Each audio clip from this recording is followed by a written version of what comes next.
Welcome back to Finnerty. A federal judge today temporarily blocking the Trump administration from revoking Harvard University's ability to enroll international students as the Trump administration cracks down on anti-Semitism on campus and many other reasons for doing something like this.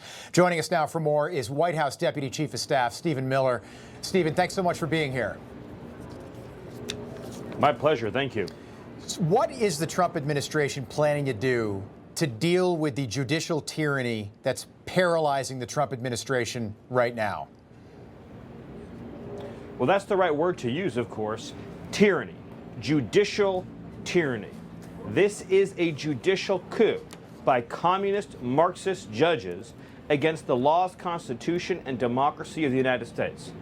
The American people held an election, voted overwhelmingly in a landslide, in a historic mandate, to deliver sovereignty and security and homeland defense to this nation.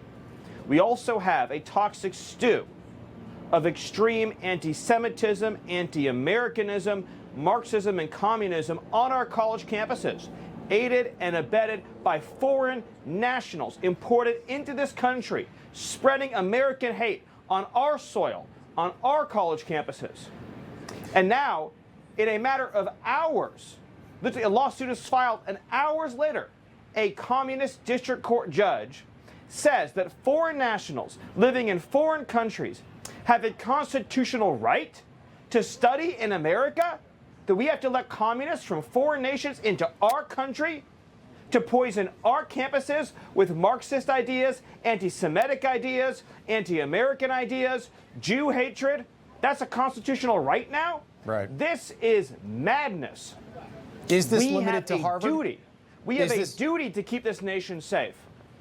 Is this just limited to Harvard University, or are other schools on the list as well?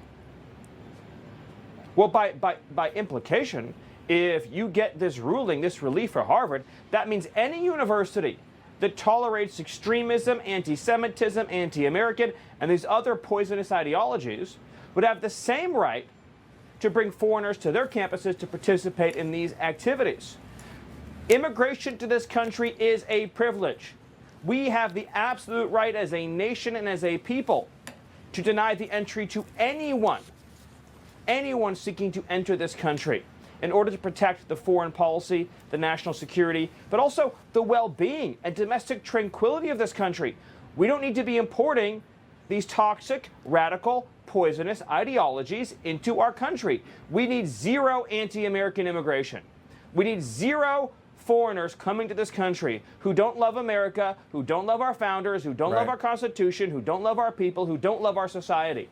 You also have a tyrannical judicial ruling that has imprisoned our ICE officers and 8 murderers in Djibouti. Are you following this, Rob? President Trump, the Department of Homeland Security, and the Department of Defense and Justice and State worked together to remove from this country 8 of the most heinous and violent murderers and child rapists in the entire United States. All illegal alien, all convicted by a jury, all sentenced to jail, all have had years and years and years of due process, all with final orders of removal from an immigration court. Key word there, final. Right. As in absolute, as in finished, as in complete, as in done. And they were being deported safely and humanely, more than they deserve, by the way, rapists and child rapists and murderers, to a country that was willing to accept them.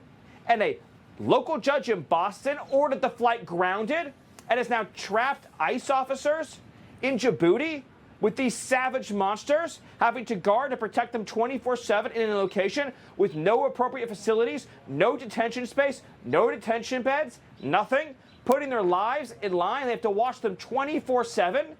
There aren't enough resources in the location to ensure the safety of these ICE officers. Is this judge mad? Is this a lunatic? What kind of world are we even living in where we're even having this conversation? Yeah. Illegal aliens who invaded our country and murdered our people, and now we're sending them out? And a judge says no? That is a judicial coup by any definition. I want to ask you, Trump 1.0, the first administration, tried to exclude illegal aliens from the census. The administration wasn't successful.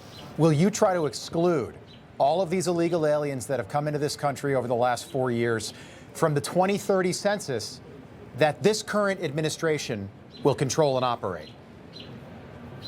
Yes, absolutely. And the Secretary of Commerce, Howard Lutnick, is passionate about this issue. He's taken leadership on it, and he's going to do everything he can to clean up the census and make sure that illegal aliens are not counted. Of course, the best form of exclusion for illegal aliens is to exclude them from the country completely by sending them back home, which is what the American people elected President Trump to do and what we are doing. But again, you have a handful of judges elected by nobody sitting in local cities and communities claiming that they can rule over the foreign policy, national security, and defense of the entire United States, to micromanage the activities of our Defense Department, of our federal immigration officers, of our cabinet secretaries. In other words, judges who will claim the powers of a king, all for the purpose of the mass importation of illegal aliens. The Democrat Party has as its highest focus, its orienting, overwhelming mission, the mass importation of illegal aliens into this country, mass third-world migration. That is what the entire Democratic Party now serves and exists for, not the American people. To vote for Democrats. Just a quick one on the Biden cover-up of the health cover-up at the White House. We learned today that James Comer and the Oversight Committee might call White House doctor Kevin O'Connor to testify. If he does testify and he perjures himself, will you call for the revocation of his medical license? Well, first of all, it's a crime to lie to Congress. So we would certainly encourage the doctor to tell the truth, the whole truth, and nothing but the truth. Every word of it.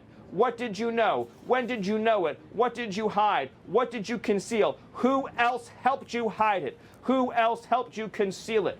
Who else participated in this conspiracy, this cover-up, this crime against the American people? By the way, this crime, like so many others, was committed by the Democratic Party for the purpose of protecting their personal power and control over this country. Every crime they've committed as a party, as an institution, going back to the Russia hoax for 10 years now, has been about trying to keep President Trump out of office, to keep the American people from having a democracy, to keep the citizens of this country from controlling their own future. And how'd that work out for him? White House Deputy Chief of Staff Stephen Miller, great to see you. Thanks so much for being with us. We appreciate it.